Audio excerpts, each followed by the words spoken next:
Looky here, Facebook friends, you done stumbled up on another edition of Grandpa's Tractor.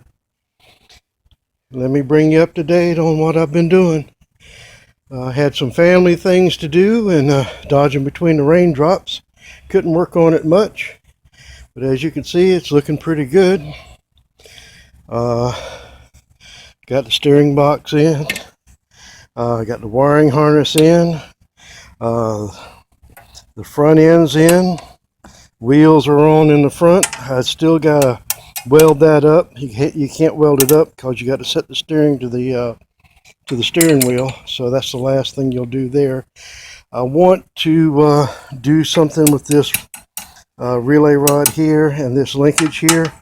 They're known to wear out real quick. You may see rod ends on the end of those in the future on both sides, since everything is on roller bearings. And speaking of roller bearings, here's the latest. Remember we talked about putting the axle, front axle here in the housing on roller bearings. Well, there they are. And as you can see, that front axle, I can take that front axle with one finger and let her rock back and forth. All that stainless steel hardware in there. Oh boy, there's something else that fell.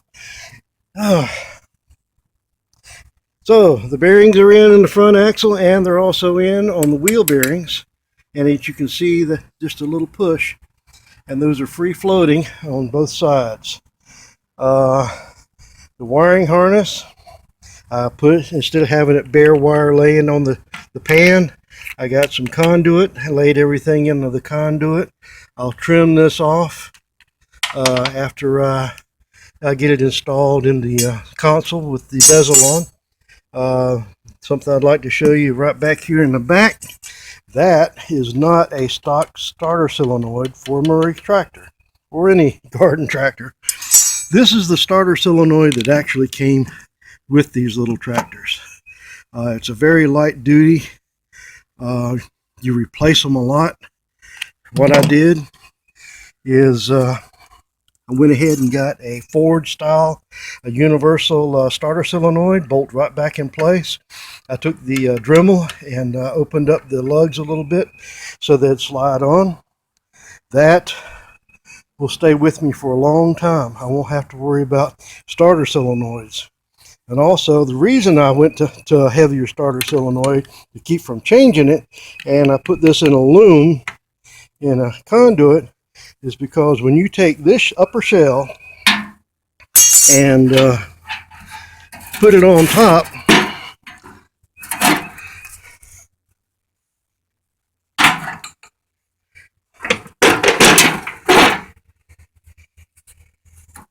it disappears.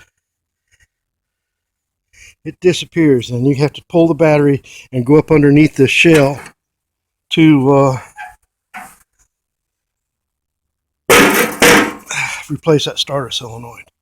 And that is hard, especially when you're out in the yard and nowhere to get it back in and it won't start.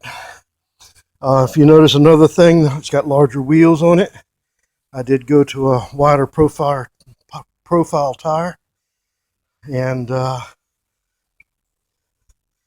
you see here the console and the console bezel. The gas tank pops through, throttle, steering column, amp gauge, and choke, ignition switch, and choke. Here's ignition switch, there's the choke. That's all been painted and cleaned up, ready to go. Now, I had to pull this transaxle out twice. Well, once. I put it in and pulled it back out. This is actually the second time I've been playing with it. But what happened is, remember we talked about the longer shafts. This, let me get my pointer here. This pulley down in here, it's a brand new pulley. And this transmission, transaxle, comes with a longer shaft because of the housing. Well, if I put the pulley on in the stock configuration, it actually hits this clutch linkage. So I had to drop the transaxle back out and I noticed it was out of alignment, the same width as it. If I turned it upside down, it'd fall right in place. Well, an interesting thing. Here's the two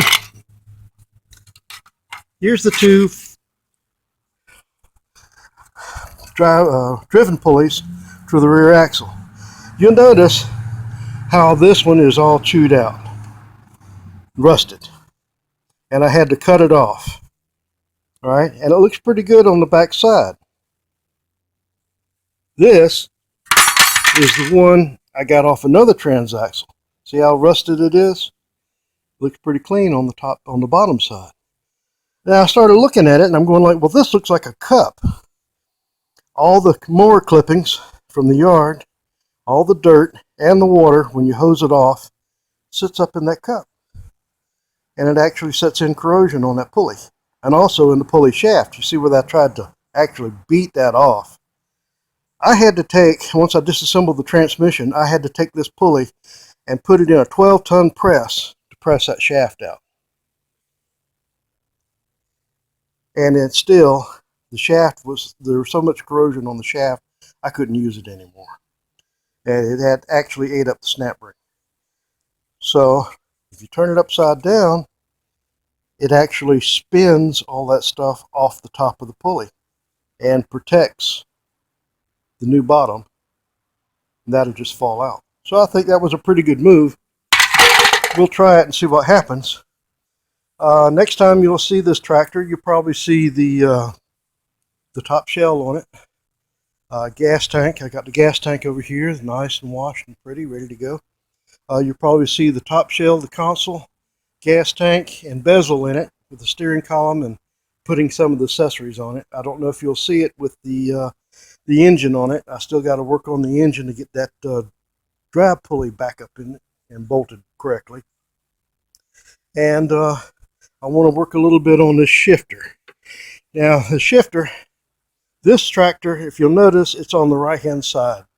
Some Murrays are on the left hand side, and there's a reason why. This is a shift on the fly tractor. The clutch linkage was so wore out, or the shifter linkage was so wore out, it was actually getting tangled up in this linkage right here, this clutch linkage. So I opted out and I says, well, I'll make this a manual shift because it's a manual shift transmission. I'll make it a manual shift. So I've got to drill a hole right here and bolt this solid. So that's what I got to do next there for the shifter linkage. Once I do that, I can start putting this top cover on and put the fenders on and put the console and the bezel on. But that's it for the this edition of Grandpa's Tractor. Thank you for asking, and appreciate you watching it. Leave a comment. It's been fun so far. Keeps me out of trouble, keeps me busy. And again, thank you for watching and asking. All right, see you later.